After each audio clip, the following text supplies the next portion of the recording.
నమస్కారం. PCN వార్తలకు స్వాగతం. వార్తల్లోని ముఖ్యాంశాలు.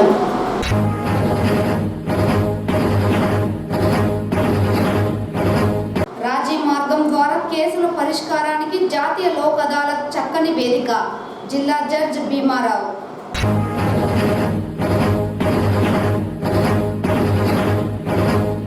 కాణిపాకం బ్రహ్మోత్సవాలలో భాగంగా రథంపై కొలువుదీరి భక్తులకు దర్శనమిచ్చిన లంబోదరుడు. స్వామివారిని దర్శించుకుని మొక్కులు చెల్లించుకున్న భక్తులు.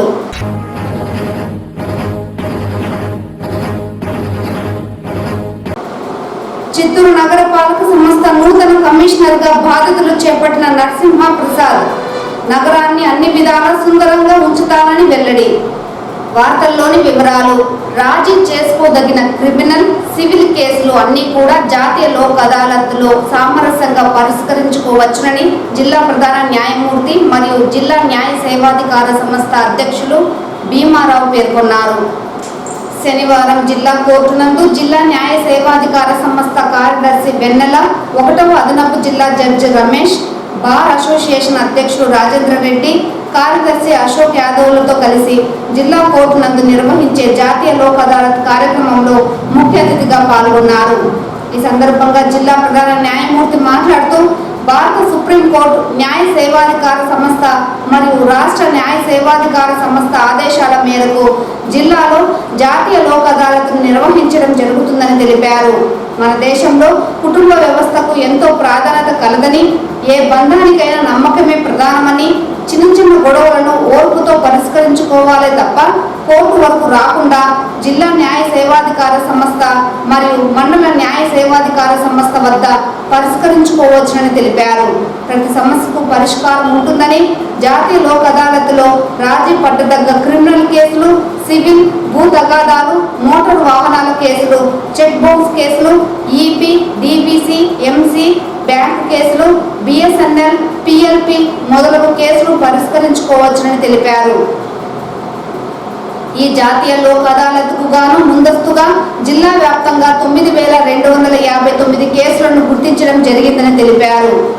లోక్ అదాలత్లో న్యాయమూర్తులు, న్యాయవాదులు, రెవెన్యూ, పోలీస్, బ్యాంక్ అధికారులు, చిట్ ఫండ్ కంపెనీలు, బీమా సంస్థ ప్రతినిధులు, కక్షిదారులు పాల్గొని జిల్లాలో ఎక్కువ కేసులు పరిష్కరించి చిత్తూరు జిల్లాను రాష్ట్ర స్థాయిలో మొదటి స్థానంలో ఉండేలా సహకరించాలని సూచించారు. ఈ కార్యక్రమంలో జిల్లా న్యాయ సేవాధికార సంస్థ కార్యదర్శి వెన్నెల మాట్లాడుతూ, లోక్ అదాలత్లో ఇచ్చిన తీర్పు సుప్రీంకోర్టు తీర్పుతో సమానమని తెలిపారు. లోక్ అదాలత్లో కేసులు పరిష్కరించుకోవడం వల్ల సమయం, డబ్బు ఆదా అవుతుందన్నారు. రాజీ మార్గమే రాజ్య మార్గమని అందరూ తెలుసుకోవాలన్నారు. ఈ సమావేశంలో పోలీసు, రెవెన్యూ, BSNL, బ్యాంక్ అధికారులు, చిట్ ఫండ్, బీమా సంస్థలు యాజమాన్యం, కక్షిదారులు, కోర్టు సిబ్బంది తదితరులు పాల్గొన్నారు. మన శత్రువు చనిపోయినా మనకు బద్ధ శత్రువు రకాలు ఉంటారు. శత్రువులు, బద్ధ శత్రువు 2 రకాలు ఉంటారు కదండి. శత్రువుల దగ్గరికి వెళ్ళగలుగుతాం, బద్ధ శత్రువు దగ్గరికి అసలు వెళ్ళాలి. అయితే నిజమే, ఈ శత్రుత్వం, బద్ధ శత్రుత్వం అనేది అది ఎదుటివాడు చేసిన పని బట్టి ఉంటుంది. మనకి కలిగిన గాయాన్ని బట్టి ఎదుటివాడిని చేరుకుంటాం. వాడి వల్ల మనకి జరిగిన గాయం చిన్నదనుకోండి శత్రువు అంటారు. వాడి వల్ల పెద్ద జరిగితే పెద్ద గాయం బద్ధ శత్రువు అంటారు. నిజమే, కొన్ని సందర్భాల్లో పొరపాటు మన వల్ల కూడా జరుగుతుంటుంది. అదే నేను స్టాండర్డ్ కోర్టులో చూస్తుంటాను. భర్త భార్య విడాకులకు వస్తారు. చూస్తే కేసు వేసిన వాడు ఇలా జరిగిపోయించారు, అలా అన్యాయం జరిగిపోయించారు అంటారు. భార్య వచ్చినప్పటికీ, సార్ నిజంగా నేను అన్నీ చేశాను, నన్ను ఎప్పుడైనా దగ్గర తీసుకొని భార్యలో చూశాడా? ఇది చిన్న మాట, ఇది దగ్గరికి తీసుకొని భార్యలో చూశాడు అంటే మన పొరపాటు ఎక్కడ ఉంది? చిన్నది. అంటే తన దగ్గర తీసుకుంటే తను అన్నీ ఇష్ట అయిపోయిందేమో. కాకపోతే నేను ఎప్పుడో అది పట్టించుకోవడం ఎలా ఉంటుందంటే, మనిషికి కూడా ఒక ప్యాంపరింగ్. పిల్లలు మన దగ్గరికి వస్తారంటే ప్యాంపరింగ్ చేస్తూ వస్తారు. వచ్చిన కొట్టడం అనుకోండి, చదువుతలేదు, ఒకటి స్కూల్కి వెళ్తలేదు, మాట మీద వదలదు. నేను కొడితే పరిస్థితి అంటే పిల్లలు యొక్క నేచర్ ఏమన్నా అలా కాకపోతే పిల్లలే కాదు, స్కూల్కి వెళ్ళని మానం చేస్తారు. పిల్లలు నేచర్ అది. ఉదయం లేదు, పిల్లలు విశ్వసించగానే కోర్సు వాడుకోవాలంటే, లేకపోతే సాయంత్రం వాడిపోతుంది. అదేవిధంగా వయసులో ఉన్నప్పుడు మనం మంచి పనులు చేస్తే మనం గుర్తుంటుంది, వయసు అయిపోతే చేయాలని కోరుకుంటాం. కాబట్టి ఇదంతా గ్రహించి ఈ యొక్క చక్కని అవకాశాన్ని అందరూ ఉపయోగించుకొని ఈ యొక్క కార్యక్రమం జయప్రదం చేస్తారని కోరుకుంటున్నాను. థ్యాంక్ యూ అన్న. చిత్తూరు నగర పాలక సంస్థ నూతన కమిషనర్గా నరసింహ ప్రసాద్ శనివారం బాధ్యతలు స్వీకరించారు. చిత్తూరు నగర పాలక సంస్థ కమిషనర్గా నియమితులైన నరసింహ ప్రసాద్ శనివారం నగర పాలక కార్యాలయానికి చేరుకున్నారు. రాష్ట్ర ప్రభుత్వం చేపట్టిన బదిలీలలో భాగంగా పుంగనూరు కమిషనర్గా విధులు నిర్వహిస్తున్న నరసింహ ప్రసాద్ను చిత్తూరు నగర పాలక సంస్థ కమిషనర్గా నియమించిన సంగతి తెలిసిందే. అయితే ఈ నెల 4వ తేదీన చిత్తూరు నగర పాలక సంస్థ కమిషనర్గా ఛార్జ్ తీసుకున్న ఆయన నేరుగా విజయవాడ వరదల సహాయ చర్యల విధుల్లో చేరారు. అక్కడ విధులు ముగియడంతో శనివారం ఉదయం నగర పాలక సంస్థ కార్యాలయానికి చేరుకున్న నూతన కమిషనర్ నరసింహ ప్రసాద్ను నగర పాలక అధికారులు స్వాగతం పలికారు. అనంతరం కమిషనర్ ఛాంబర్లో ప్రత్యేక పూజలు నిర్వహించారు. ఈ సందర్భంగా సీనియర్ అసిస్టెంట్ ఉమామహేశ్వర్ రెడ్డి, ఆర్ఐలు ఆదాం, గోవర్ధన్, యూడిఆర్ఐ అమర్నాథ్ రెడ్డి, ఇతర ఉద్యోగులు పుష్పగుచ్చాలు అందించి అభినందనలు తెలిపారు. ఈరోజు చిత్తూరు నగరపాలక సంస్థ కమిషనర్గా కార్యాలయం రావడం జరిగింది. ఈ నెల 4వ తారీఖున ఛార్జ్ తీసుకోవడం జరిగింది. విజయవాడలో ఫ్లడ్ రిలీఫ్ ఆపరేషన్స్లో నోటీస్ వేయడం వల్ల అక్కడికి వెళ్ళి మళ్ళీ ఇక్కడ రావడం జరిగింది. పురపాలక సంఘ నగరపాలక సంస్థ కార్యాలయం మొత్తం కూడా ప్రజలకు అందుబాటులో ఉండి వచ్చినటువంటి అర్జీలు పరిష్కరిస్తూ పబ్లిక్ సర్వీస్ డెలివరీని ఇంప్రూవ్ చేస్తామని అందరూ కూడా తెలియజేస్తాము. Thank you. కాణిపాకం వరసిద్ధి వినాయక స్వామి రథోత్సవం కన్నుల పండుగగా జరిగింది.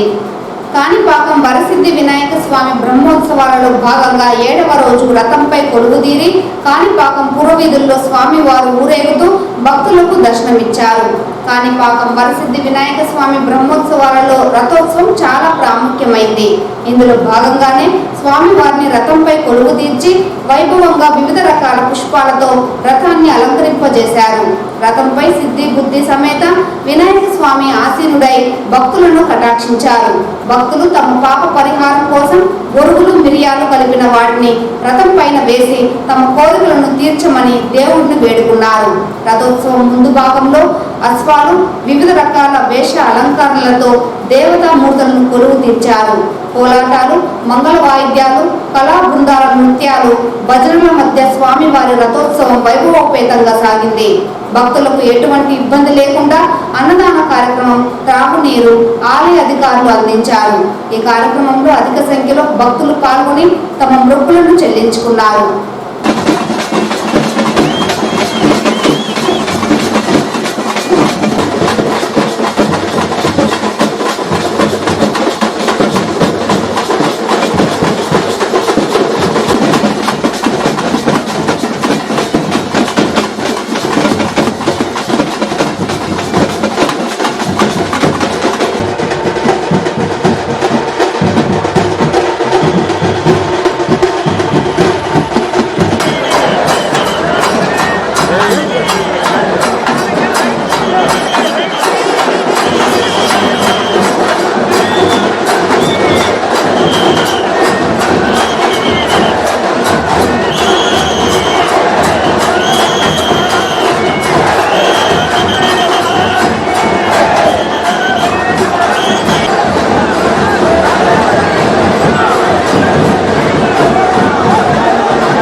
వినాయక స్వామి నమః. కాణిపాక పుణ్యక్షేత్రం నందు నేడు స్వామివారి వార్షిక బ్రహ్మోత్సవాలలో భాగంగా నేడు స్వామివారి రథంపై ఊరేగుతూ భక్తుల్ని కటాక్షిస్తున్నారు. స్వామివారి సిద్ధిబుద్ధి సమేతుడై సర్వాలంకార భీషుడై రథాన్ని అధిరోహించి కాణిపాక పురవీధులలో వేలాది మంది భక్తుల సమక్షంలో రథంలో ఊరేగుతూ భక్తుల్ని కటాక్షిస్తూ భక్తుల యొక్క మొక్కుబడులను తీరుస్తూ అలాగే స్వామివారు దర్శనాన్ని ఇస్తున్నారు. ఈ రథంపై ఉన్నటువంటి స్వామివారిని దర్శించడం ద్వారా ముక్తి లభిస్తుంది అనేటువంటిది భక్తుల యొక్క నమ్మకం. స్వామివారి యొక్క రథోత్సవంలో వేలాదిగా భక్తులు పాల్గొంటూ మిరియాలు, ఉప్పు, మరమరాలు ఇవన్నీ కూడా రథచక్రాలపై వేస్తూ ఉంటారు. సకల పాపాలు తొలగిపోవాలని చెప్పి వేలాదిగా భక్తుల సమక్షంలో జరుగుతున్నటువంటి రథోత్సవాన్ని కనులారా వీక్షించి భక్తులు తరించవలసిందిగా కోరుతున్నాను. కాణిపాక వరసిద్ధి వినాయక స్వామి వారి అనుగ్రహం ఎల్లరికూ కలగాలని చెప్పి ప్రార్థిస్తూ ఉన్నాం. సబ్బును రద్దు చేసి ఎక్సైజ్ శాఖను పునరుద్ధరించి యథావిధంగా కొనసాగించినందుకు కృతజ్ఞతగా ఎక్సైజ్ అధికారులు శనివారం జిల్లా కేంద్రమైన చిత్తూరు పిఎస్ కార్యాలయం వద్ద రాష్ట్ర ముఖ్యమంత్రి నారా చంద్రబాబు నాయుడు, ఎక్సైజ్ మంత్రి కొల్లు రవీంద్రులకు కృతజ్ఞతలు తెలుపుతూ వారి చిత్రపటానికి పాలాభిషేకం నిర్వహించారు. ఎక్సైజ్ శాఖను 3 శాఖలుగా విభజించి పరిపాలన చేసినందుకు తాము శాఖా పరంగా పదోన్నతులు, ఖాళీల భర్తీ తదితర వాటి విషయంలో ఎంతో నష్టపోయినట్లు తెలిపారు. ఎక్సైజ్ శాఖ పూర్వ విధంగా పునరుద్ధరించి విధులు కేటాయించడం వల్ల తమ డిమాండ్లు నెరవేరినట్లు అయిందని ఎక్సైజ్ అధికారులు మీడియాకు వెల్లడించారు. అందుకు కృతజ్ఞతగా తాము రాష్ట్ర ముఖ్యమంత్రికి పాలాభిషేకం నిర్వహించి హర్షం వ్యక్తం చేస్తూ కృతజ్ఞతలు తెలిపినట్లు తెలిపారు.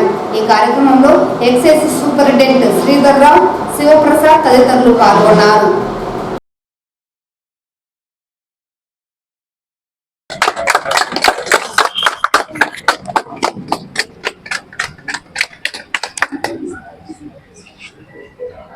మంత్రి కనబడాలా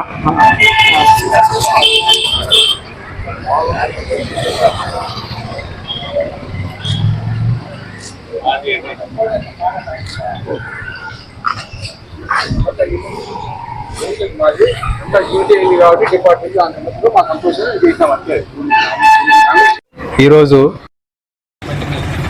చేసినందుకు యూనిఫికేషన్ జరిగినందుకు ఆ సందర్భంగా గౌరవనీయులైనటువంటి ముఖ్యమంత్రి గారికి, అదేవిధంగా గౌరవనీయులైనటువంటి ఎక్సైజ్ మినిస్టర్ గారికి పాలాభిషేకం ద్వారా మా ధన్యవాదాలు తెలియజేస్తూ ఈరోజు ఇక్కడ కార్యక్రమం చేయడం జరిగింది.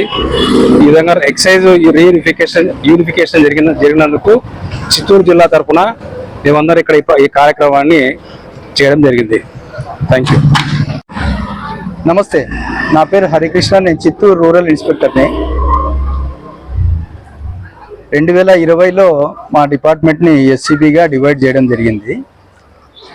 మేము దానివల్ల కొన్ని పదోన్నతులు ఆ విషయంలోన కొద్ది ఇబ్బందులు ఎదుర్కొనే పరిస్థితి ఏర్పడింది, గందరగోళం ఏర్పడింది. ఒకే ఎక్సైజ్ డిపార్ట్మెంట్ని ఎస్సీబీ డిపార్ట్మెంట్గా, ఎక్సైజ్ డిపార్ట్మెంట్గా 30:70 రేషియోలో ఆ రోజు డివైడ్ చేయడం జరిగింది. మేము మా యూనియన్ ద్వారా మా సమస్యల్ని పదే పదే గౌరవ సీఎం గారి దృష్టికి తీసుకెళ్లడం జరిగింది.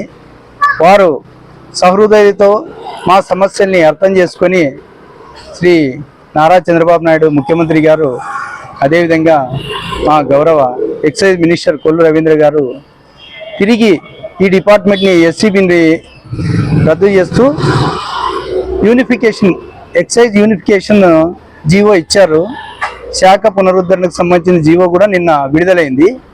ఈ సందర్భంగా మేము మొత్తం ఒకే యూనియన్గా ఉండడం వల్ల మాకు ఒకమైన గందరగోళ పరిస్థితి తొలగిపోయి మాకు పదోన్నతుల విషయం కానీ ఇతరత్ర అనేక విషయాల్లో మంచి ఆశావాద దృక్పథమైన వాతావరణం ఏర్పడింది. ఈ సందర్భంగా ఈ శుభ సందర్భాన్ని పురస్కరించుకొని గౌరవ ముఖ్యమంత్రి గారికి, గౌరవ ఎక్సైజ్ మినిస్టర్ గారికి కృతజ్ఞతాపూర్వకంగా ఈరోజు పాలాభిషేకం నిర్వహించడం జరిగింది. చెన్నై బెంగళూరు 4వ నెంబర్ జాతీయ రహదారిలో బంగారుపాళ్యం నుండి అరగొండకు వెళ్లే మార్గంలో ఘోర ప్రమాదం చోటు చేసుకుంది. ఈ ప్రమాదంలో 2 మృతి చెందగా మరో 5గురికి తీవ్ర గాయాలయ్యాయి. కర్ణాటక రాష్ట్రం దొడ్బల్లాపూర్ నుండి 7 మంది ఇనోవా కారులో తమిళనాడు కాంచీపురంకు వెళ్తుండగా బంగారుపాలెం మండల కేంద్రంలోని ఫ్లైఓవర్ బ్రిడ్జిపై అతివేగంతో వెళ్తుండగా డివైడర్ ను ఢీకొట్టింది. దీంతో ఒకసారిగా కారు బోల్తా కొట్టడంతో 2 అక్కడికక్కడే మృతి చెందగా మరో 5 మందికి తీవ్ర గాయాలైంది. సమాచారం అందుకున్న పోలీసులు సంఘటనా స్థలానికి చేరుకొని కేసు దర్యాప్తు చేస్తున్నారు.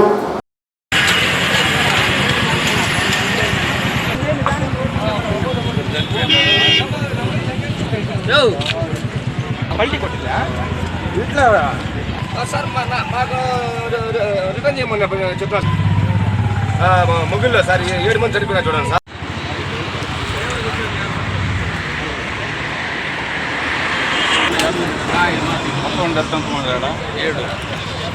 మళ్ళీ ఏం లేదు డిస్క్ ఇరిగిపోయింది.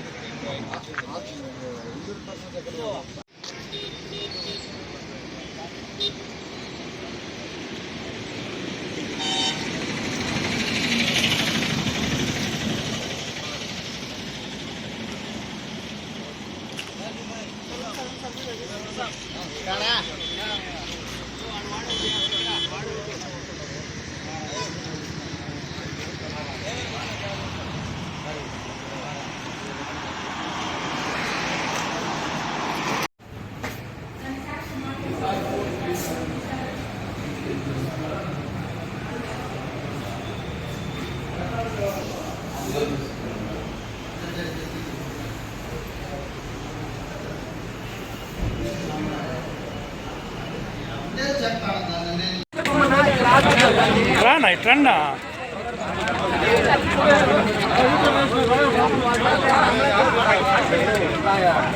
ఏం బరు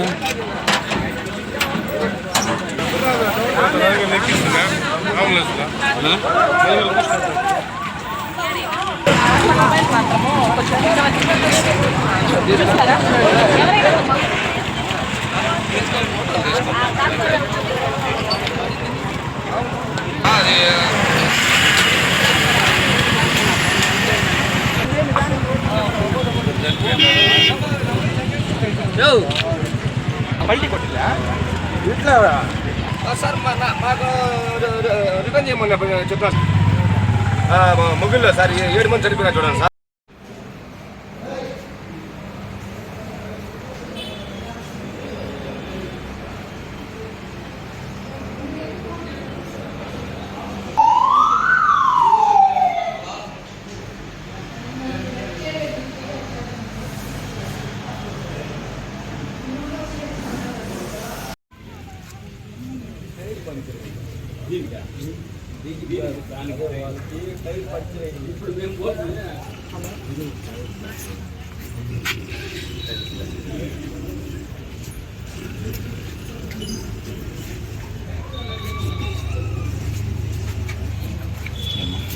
కూర్చోమ్మా.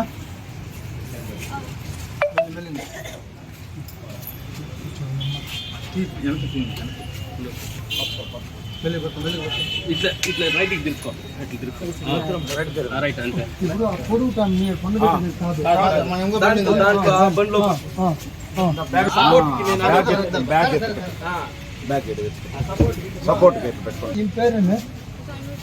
చిత్తూరు నగరంలోని కొంగారెడ్డిపల్లిలో ఉన్న సాయి మందిరంలో శనివారం సాయంత్రం సాయిబాబా సప్తాహ నామ భజన కార్యక్రమాన్ని నిర్వహించారు. అనంతరం కొంగారెడ్డిపల్లి నుండి చర్చి వీధి, రాముల వారి గుడి వీధి, బజారు వీధి, హై రోడ్డులో భజన ర్యాలీని నిర్వహించారు. ఈ సందర్భంగా సాయి మందిర ప్రతినిధులు మాట్లాడుతూ ఈ నెల 8వ తేదీ నుంచి 15వ తేదీ వరకు సాయి మందిరంలో శరత్ బాబూజీ సూచనల మేరకు సాయి సప్తాహ నామస్మరణ కార్యక్రమాన్ని నిర్వహిస్తున్నామన్నారు. ఆదివారం ఉదయం 10 గంటలకు ఈ కార్యక్రమం పూర్తి అవుతుందన్నారు. విశేష సంఖ్యలో చిత్తూరు జిల్లా నలుమూలల నుండి భక్తులు ఈ కార్యక్రమంలో పాల్గొన్నట్లు తెలిపారు.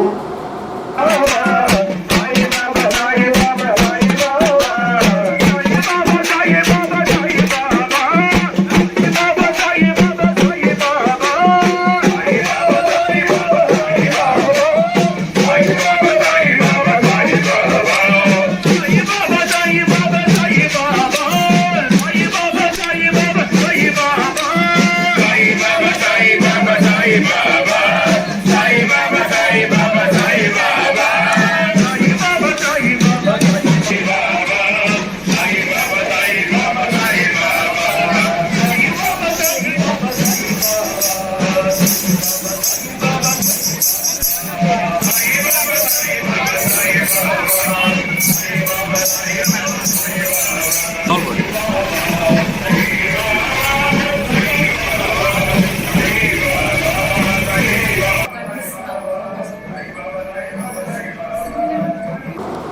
చిత్తూరు స్థానిక సుందరరాజపురం విజయం సిబిఎస్ఈ పాఠశాల నందు జాతీయ భాషా దినోత్సవాన్ని ఘనంగా నిర్వహించారు. ఈ కార్యక్రమంలో పాఠశాల విద్యార్థులు సాంప్రదాయ దుస్తులతో వచ్చి ఉత్సాహంగా పాల్గొన్నారు. విద్యార్థులు హిందీ కవితలు, పాటలు, నృత్య, నాటికలు మొదలగు సాంస్కృతిక కార్యక్రమాలతో కనువిందు చేశారు. ఈ కార్యక్రమానికి పాఠశాల అధ్యక్షులు డాక్టర్ తేజోమూర్తి, కార్యనిర్వహణ అధ్యక్షులు శైలజామూర్తి ముఖ్య అతిథులుగా విచ్చేశారు. పాఠశాల అధ్యక్షులు తేజోమూర్తి ఈ సందర్భంగా అందరికీ హిందీ దివాస్ శుభాకాంక్షలు తెలియజేశారు. ఈ కార్యక్రమంలో డాక్టర్ శైలజామూర్తి మాట్లాడుతూ స్వాతంత్ర్యానికి పూర్వం నుండి దేశ ప్రజల్ని ఏకతాటిపై నడిపేందుకు, ప్రాంతీయ భేదాన్ని తొలగించేందుకు జాతీయ భాషగా హిందీ ఎంతో ఉపయుక్తమైందని, నేటికి హిందీ మనకు చాలా ముఖ్యమైన భాష అని, హిందీ భాష గొప్పతనాన్ని, ఆవశ్యకతను గురించి విద్యార్థులకు వివరించారు. అనంతరం వ్యాసరచన, వక్తృత్వ పోటీలలో విజేతలైన విద్యార్థులకు బహుమతులు అందజేసి అభినందించారు. ఈ కార్యక్రమంలో పాఠశాల ప్రధాన ఉపాధ్యాయురాలు కౌసల్య, ఉపాధ్యాయులు, విద్యార్థులు పాల్గొన్నారు. ఈ వార్తలు ఇంతటితో సమాప్తం. నమస్కారం.